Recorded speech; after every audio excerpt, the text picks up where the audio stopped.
Jérôme Commandeur, bonsoir Jérôme. Bonsoir à tous. Vos humeurs ce soir reviennent forcément sur cette terrible semaine pour la droite. Et oui, Nicolas, vous en parliez en partie avec vos invités. Quelle semaine pleine de rebondissements. Alors, ça a démarré lundi avec l'affaire Copé Big Malion, des accusations de meeting surfacturé à une société de communication. Mercredi, l'affaire Patrick Buisson, la Matahari avec son impère allemand, un dictaphone en guise d'épingle à cravate. Carla Bruni lui dit au revoir et bon week-end sur le perron de la Lanterne. Crac, c'est dans la boîte. Vous dînez avec lui le soir. Tiens, Patoche, tu peux me passer le sel. Et crac, c'est dans la boîte aussi.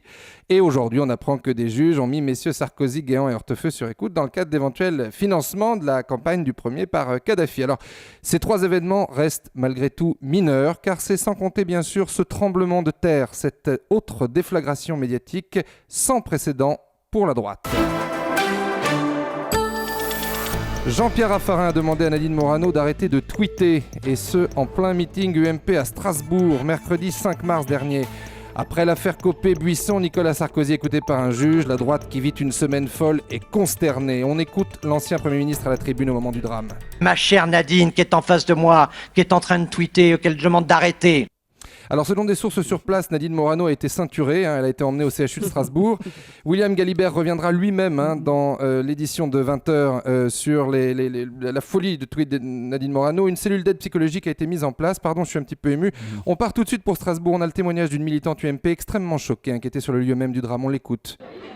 C'est fou, ça s'est passé en un éclair. Elle avait les yeux exorbités, elle a sorti son portable et puis Jean-Pierre Raffarin a juste eu le temps de le voir.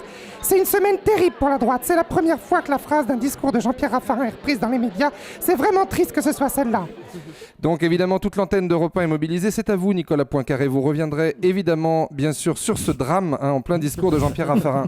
Eh oui, Jérôme Commandeur, alors merci tout de suite les débats d'Europe 1 soir, on est en direct, je tape sur mon micro. Tiens, tenez Olivia, donnez-leur, il est 19h57.